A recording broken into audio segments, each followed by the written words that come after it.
Hello everyone and welcome to my video. So ඔයාලා දන්නවා මොකද මම මේ කතා කරන්න යන්නේ කියලා. අපි හැමෝම දන්න දෙයක් තමයි ඉරානයේ උත්තරීතර නායකයා අයතුල්ලා අලි ఖාමිනි කියන්නේ ඩෙඩ් කියලා කන්ෆර්ම් කරලා තියෙනවා.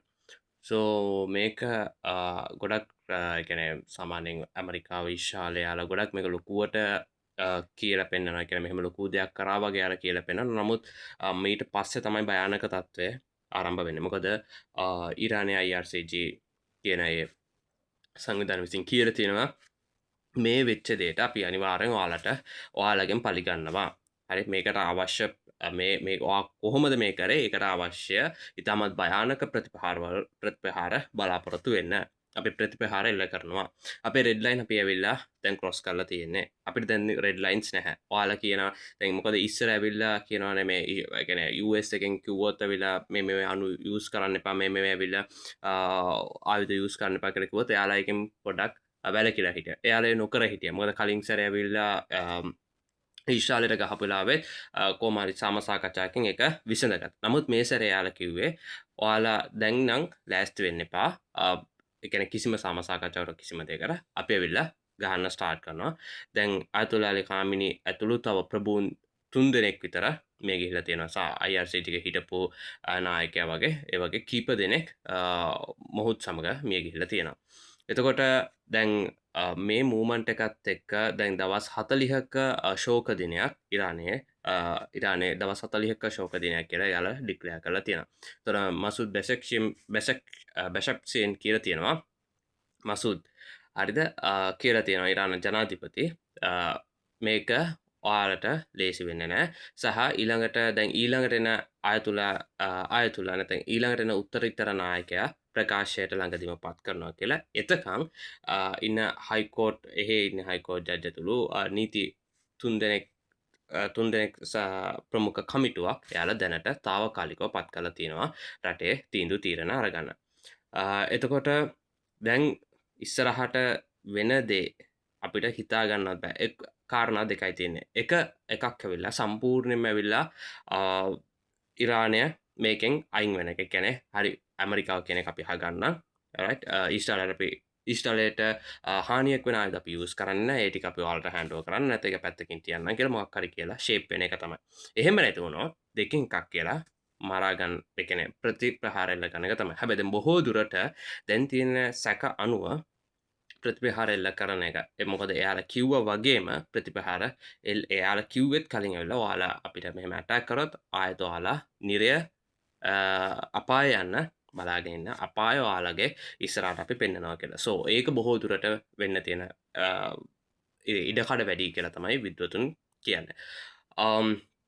එතකොට දැන් එයාලා දැන් මෙතන මීන් කරන්නේ ඔයාලා කරපු ලොකුම වැරද්ද තමයි ආයතුල් අලි ఖාමිනිගේ මේ අයතුල් අලි ఖාමිනිව මරපු. මොකද දැන් වෙනකොට ඩොනාල්ඩ් ට්‍රම්ප් එක ලොකුවට උදහා පෙන්නනවා ඊශ්‍රායලයේ බෙන්ජමින් නෙතන්යාහු එක විදහා පාන ලොකුවට ඒ කියන්නේ අපි ලොකු වැඩක් කරා වගේ. මීට පස්සේ තමයි එයාලා දන්නේ මීට පස්සේ තමයි ලොකුම වෝ එක පටන් ගන්න කියලා. මොකද ඉරානයේ නායකයෝ ඉරාන වැසියෝ ඉරානයේ ඉන්න මිනිස්සු එයාලගේ උත්තරීතර නායකයා රයිට් තමයි ආයතුල්ලා අලි ఖාමිනි. ඒ කියන්නේ එයා මේක කරන්න එපා කියලා කිව්වොත් ඒක කරන්නේ මේක කරන්න කිව්වොත් ඒ දේ කරනවා. ඒ කියන්නේ මේ මිනිස්සු දේව වාක්‍යසේ එයාගේ වචන සලකනවා එයාට ගෞරව කරනවා.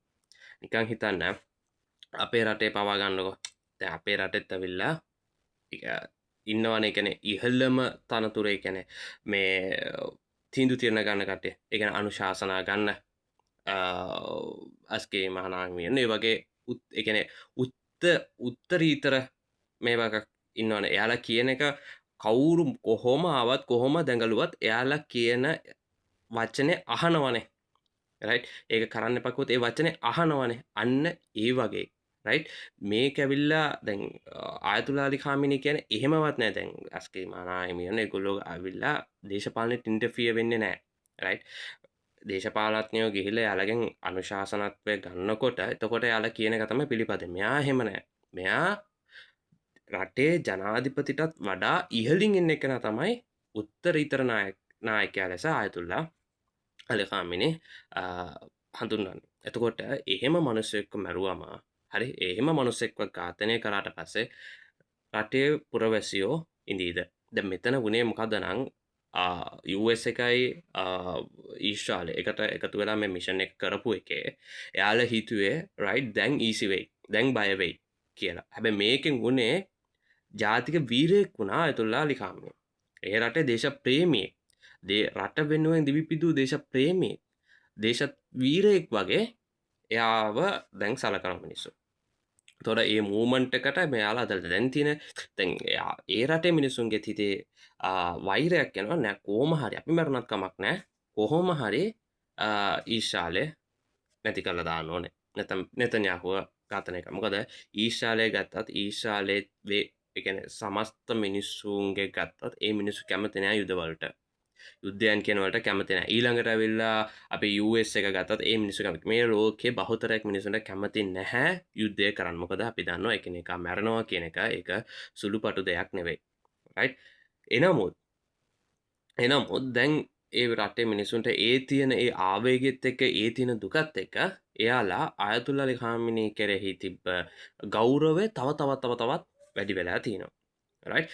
දැන් උගලන් සමහරලා පහුගිය අහලා ඇති පහුගිය කාල සීමාව තුළත ඒ රට ඉරානය ඇතුලේ විවිධ පොඩි විරෝධතා කරලා ඇති වෙලා තියෙනවා. නමුත් ඒක ආයතුල්ලා අලි ખાමනේගේ කට්ටිය නෙවෙයි. ඒ ඇවිල්ලා ඒ ඇතුලේම අර මෙහෙ අපේ රටේ ඇතුලේම තියෙනවනේ බෙදුම දැන් ජාතික ජන බලවේග දැන් රටේ ආණ්ඩුවට එරෙහිව විපක්ෂයක් ඉන්නවා. එතකොට වෙනම විරෝධතාකරුවන් ඉන්නවා. සෝ ඒ වගේ එකක් ඇති වෙච්ච එකක් තමයි ඉරානය ඇතුලේ. එහෙම නැති වුණොත් ඒ කියන්නේ ලොකු ඉම්පැක්ට් එකක් කරන්න පුළුවන් විරෝධතාවයක් නෙවෙයි ඒක. නමුත් එයාලගේ හිත ඇතුලේ දැන් වෙනකොට ඒ සෙම්පති ඒ ඉම්පතික ඇවිල්ලා තියෙනවා. ඒ ආවේගය දැන් ඇවිල්ලා තියෙනවා. ඒ අර දුක ඇවිල්ලා තියෙනවා. සය පළගැනීමේ පලිගන්න ඕනේ. නැත්නම් අපි කිව්වොත් කොහොම හරිද මේක කරපු කර අයිරිටර්න් එක දෙන්න ඕන කියන ඒ තෝට් එකේ මිනිස්සු අතරට දැන් ගිහිල්ලා තියෙනවා කියලා තමයි විද්වතුන් කියන්නේ. එහෙම වුණොත් ඇවිල්ලා මේක ඊසි වෙන්නේ නැහැ. සෝ දැන් මෙයාලා ආයෙත් ගහන්න පටන් අරන් තියෙනවා. ඉරානයේ ඊශ්‍රායලයට ආයෙත් ගහන්න පටන් අරන් තියෙනවා.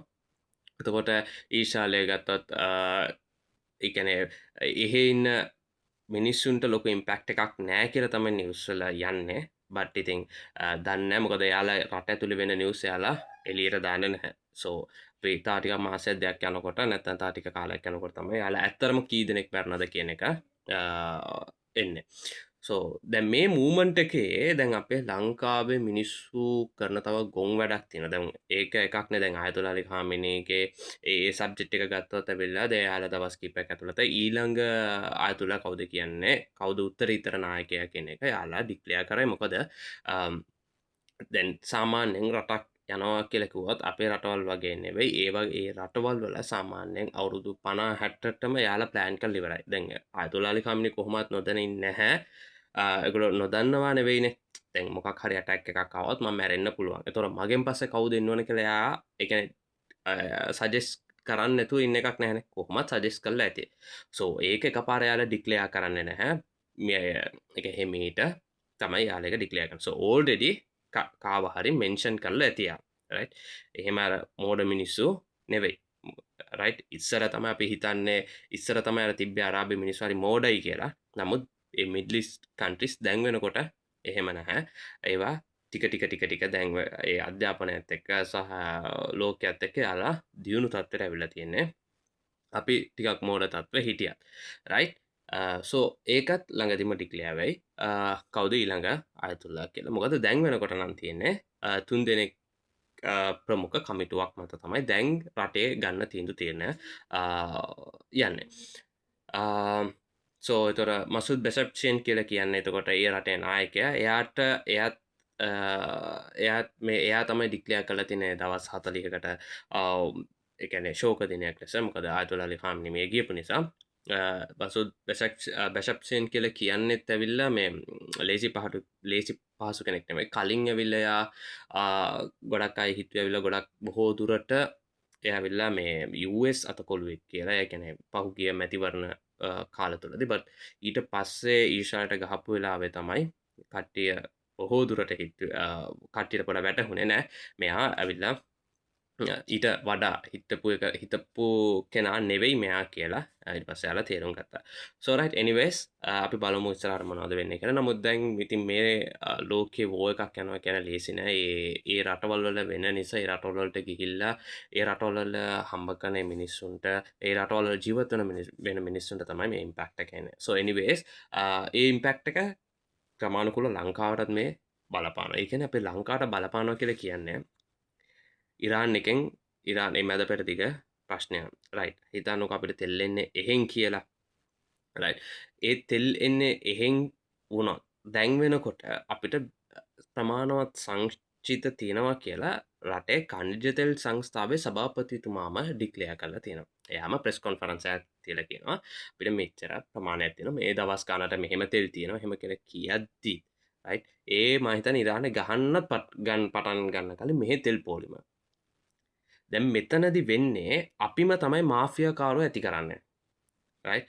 දැන් හිතන්නකො පෙට්‍රල් පොඩ්ඩක් තියෙනවා. දැන් එයාට දුර යන්න මදි. එතකොට ඒ වගේ කෙනෙක් ගිහලා තෙල් ගහගත්තට එම ගැටලුවක් නැහැ. මේක එහෙමනේ ෆුල් ටැංක් එකක් කට්ටයි තියෙන්නේ. හැබැයි වෙන දවස්වලට ෆුල් ටැංක් කරන්නේ නැහැ. ඒක ෆුල් ටැංක් කරන්නේ නැහැ කියලා කට්ටක් තිබ්බර ගිහලා ෆුල් ටැංක් කරන්නේ නැති එක. දැන් ගිහිල්ලා ෆුල් ටැංක් කරනවා. ඒතර ඌගේ පොලිම, එයාගේ වාහනේ. ඔය වගේ දැන් ඕක ආවුණාට පස්සේ බූලි වලට පුරවනවා, බෝතල් වලට පුරවනවා. ඒ වගේ දේවල් නිසා දැන් වෙනකොට හැමතැනම ලංකාව පුරා වගේ තෙල් පෝලිං ඇති වෙලා තියෙනවා. එතකොට දැන් අද උදේ මගේ මස්සිනායක වැදගත් වැඩකට එයාට පිපියන්න ඕන වෙලා එයා ගිහිල්ලා තෙල් ගහන්න මොකද වාහනේ තෙල් නැති නිසා තෙල් ගහන්න කියලා බලනකොට හැමතැනම පෝලිං. එතකොට මේක යාලට කරන අසාධාරණයක් නෙවෙයිද? ඒ කියන්නේ ඒ නැති කෙනාට ඒ මේ ගහන්න දෙන්නේ නැත්නම් එයා තමන්ගේ අවශ්‍යතාවය සපුර ගන්න තියෙන වෙලාව නැත්නම් ඒ වැඩේ කරගන්න තියෙන අවශ්‍යතාවය සපුර ගන්න තියෙන මොහොතක් නෙවෙයිද ඔයාලා අයින් කරන්න නැති කරන්නේ.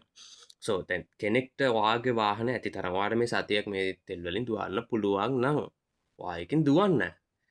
රයිට් දැන් ඒ සභාපතිතුමාම කියලා තියෙනවා තෙල් සංස්ථා සභාපතිතුමා අපිට දැන් මේ තියෙන සංචිත ඉවර වුණත් අපිට ඇවිල්ලා ඉස්සරහට තෙල් එන්නේ එකක් ඉන්දියාවෙන් අනිත් එක සිංගප්පූරුවෙන්.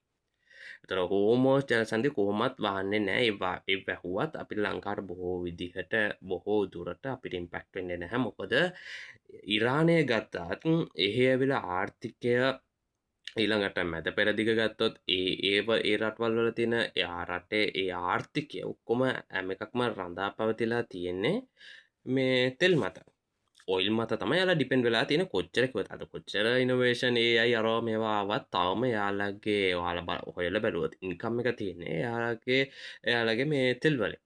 අරම්කෝ ඒ වගේ ගත්තොත් කෙලිම තෙල් රයිට් සෝ ඒ වගේ මූමන්ට් එකක් තියෙද්දී ඔය හෝමස් කිය ජනසන්ධිය ඇවිල්ලා ලේසියෙන් වහන්නේ නැහැ. එහෙම වැහුවත් ඇවිල්ලා යාළුවා ඒ කියන්නේ US ඒ පැත්තට යන්නේවට ඒ නැව්වලට ගහනවා මිසක් සාමාන්‍යයෙන් යාළුවාට මිත්‍රශීලී රටවල් වලට යන්නේවට යාළුවා ඉම්පැක්ට් එකක් කරන්න. මොකද එම කරන්න නෑ කියලා මම කියන්නේ. ඔයගලන්ට මතක ඇති ඊශ්‍රායලයේ සහ පලස්තීනයේ ගැටුමේදී ඇවිල්ලා හූතිවරු නැව්වලට ප්‍රහාර එල්ල කරා. හැබැයි ඒ ප්‍රහාර එල්ල කරේ US ඊළඟට ඊශ්‍රායලයට සපෝට් කන්ට්‍රීස් වලට යන නැව්වලට විතරයි. එහෙම නැතුව අනිත් රටවල් වලට යන රටවල් වලට ගමන් කරමින් තිබ්බ ද්‍රව්‍ය අරගෙන ස්ටෆ්ස් අරගෙන යමින් තිබ්බ ඒ රටවල්ට යමින් තිබ්බ නැව්වලට යාලා කිසිම ඉම්පැක්ට් එකක් කරේ නෑ. යාලා රිලීස් කරා. යාලා යන්න දුන්නා. මොන රටද කියලා අහලා මොන රටටද යන්නේ කියලා අහලා යාලා රිලීස් කරා. රයිට්? ඒ වගේ තමයි මෙතනත් අපිට එන්න තියෙනවා නම් අපේ රටවල් වලට යවනවා නම් අපිට අපේ කියන්නේ අපේ රටේ රාජ්‍ය නායකයෝ හැන්ඩල් කරන විදිහ මත තමයි ඒක ඩිපෙන්ඩ් වෙන්නේ. ඒ නිසා නිකාම් බොරු බයක් ඇති කරන ගෑස් පෝලිං පෙට්‍ර පෝලිං ඇති කරගත්තොත් ඒක අත්‍යවශ්‍යතාවේ තියෙන මිනිස්සුන්ට කරන්න ලොකු අසාධාරණයක්.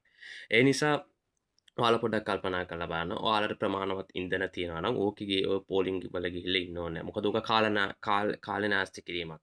ඔතන දැන් ඔයාලා ගිහිල්ලා හිටියට පස්සේ ආයෙත් උතන බ්ලොක් එකක් ඇති වෙනවා. ඒක ලොකු හිසරදයක් මිනිස්සුන්ට නිදහසේ ජීවත් වෙන්න තියෙන ඒ මෙන්ටලිටි එක ඔයාලා නිකන් ඔය කරන ඔය මේ 10 15 දෙනෙක් කරන මෝඩ වැඩ නිසා ඒක පෙට්‍රල් ෂෙඩ් එක කරන මෝඩ වැඩ නිසා ඒ හැමෝටම ඒක ඉම්පැක්ට් වෙනවා. සෝ මං හම්බලි රික්වෙස්ට් එකක් කරන්නේ පුළුවන් නම් මොකද මට මේක කියන්න අයිතියක් නැහැ. ඒක ඔයාලගේ උරුමය. තෙල් ගහන එක නොගහන එක ඔයාලගේ අතේ තියෙන්නේ. රයිට් ඒක ඔයාලගේ අවශ්‍යතාවය සහ වුවමනාව. අත්‍යවශ්‍යයි නම් පමණක් එතන්ට යන්න නැත්තම් බොරුවට ගිහිල්ලා කිව් එක ඉඳලා අත්‍යවශ්‍යතාවය තියෙන මිනිහට තියෙන ඒ අවස්ථාව නැති කරන්න එපා. සොමම් ඒක තමයි හම් රික්වස්ට එකක් විදිට ඉල්ලන්නේ හැමෝම ආත්මාර්ථකාමී වෙන්න එපා පරාර්ථකාමීව හිතන්න රයිට් ඕක දැන් වාල හොම හිටියට පස්සේ බුලිවලට ගැනල පුරවලා වතුර බොතොලට පුරවලා ඔක්කොම මේ කරගත්තර පස්සේ එතකොට ඊට පස සමාරලාට එන්න පුළුවන් පෙට්‍රල් හිඟ හැබැයි අපි වෙල ක්‍රමානුකූලව එක හරි සිිස්ටමිකල එක අපි අරංගියානං මෙච්චර දවස් අපි නෝමලි කොහොමද හිටිය වගේ ගියාන අපිට ඉශුව එකක් එන්න නැහැ ගිය වාහනේ දැම්ම පෙට්‍රල් ටික ගැහවාව එච්චරයි හැබැයි අපි ඇවිල්ලා ඊට වඩා දෙයක් කරන්න ගියොත් තියෙන එක කට්ටත් ෆිල් කරන්න මේ පෙට්‍ර ෆිල් කරන්න අප ඒතන හිටියොත් ඒක කරන්න ඒ අපිට ඒ අපි කරන මේ අපි කියන් මොකදර මේ අපි කන පහත්තර සෝ ඒ තැනට අපි වැටෙන්න්න ඕන්න ශ්‍රී ලංකන්ස්නේ අපි ලස්සන ගමනක් මේ දැන් යාගෙනන තියන්නේ රයි් තෝට අපි ඒ ෆ්ලෝ එකටය නිකම් බොරුවට මේ වගේ දෙවල් කරගෙන අපි අපිම වැට්ටගණ්ඩ අවශ්‍යතාවයක් නැහැ සෝ මං හැමෝල්ගෙම නැවත රික්වස්ට එකක් ඉල්ලන්නේ අත්‍යවශ්‍යතාව තියෙනවනම් විතරක් ඔයාලක ඉල්ලා පෙට්‍රල් ටික ගාගෙන ඒ වූමනාටික කරගෙන යන්න රයි් බොරුවට තන්හාාව කියන එක මුලින්මෝ තන්හාාව කියන එක අයින් කරගන්න සෝ ඉතින් අපි හැමෝම ප්‍රාර්ථනා කරමු මේ මැද පෙරදිග මේ ඇවිලිලා තියෙන මේ ප්‍රශ්නයට හැකික්මනින් හොඳ තීරණයක් මිනිස්සුන්ට සාමකාමීව කිසිම ප්‍රශ්නකින් තොරව තමන්ගේ රාජකාරී වැඩ කටයුතු කරගෙන යන්න පුළුවන් ඒ වාතාවරණයක් හැදෙන් ඕන කියලා අපේ හැමෝම ප්‍රාර්ථනා කරමු මොකද ඒ රටවල්වල ඉඳන් තමයි ගොඩක්ම අපේ විදේශ විනිමය රයිට් එහෙ තම අපේ ලංකාව ගොඩක් මිනිසු ගිල වැඩ කරන්නේ සෝ මිනිසුට කිසිම හානියක් නොවේවා කියලත ප්‍රාථන කරම ගොලන්ගේ කවරහනෑ යහෙම ඉන්නවනන් ඒගලන්ගෙන් පොට කතා කල බලන්න කොහොමද ඒ වාතාවරණය කියලා රටවල්වල කොහොමද යාලට කොහොමද ඒ රටවල්ලට කෙසේත් එයාලට කොහොමද කියන පොටක් අහල බලලා බෝන්්ඩ එක තියාගන්න මොකද ඔයාලගෙම අපේමලේ තමයි ඒට ගිල තිනේ හැමෝම අපේ අප එයාල විතරක් නෙවේ ඒ ඉන්න මිනිස්සු පවා ඒ හැමෝම ගත්තොත් මිනිස්සු අපි නිකම් මේ එක කෙනගේ බලතන් හාවට මේ ඇතිවෙන මේ ප්‍රශ්න නිසා සාමාන්‍ය ජීවත්වන එදිනෙදා එතිනෙදා සාමාන විදිර ජීවතන් මිසුනටම මේ ඉම්පෙක්ට කෙන්න පව් හරිම පව් සෝ අප බලමු ඉස්රට මොකද වෙන එක මොකක් නිස් තිබල් මඟ බෙට් කාරනම් අලුත් විරක හම බන්ඩල් දෙන් බයි හවනයිස්ට and be safe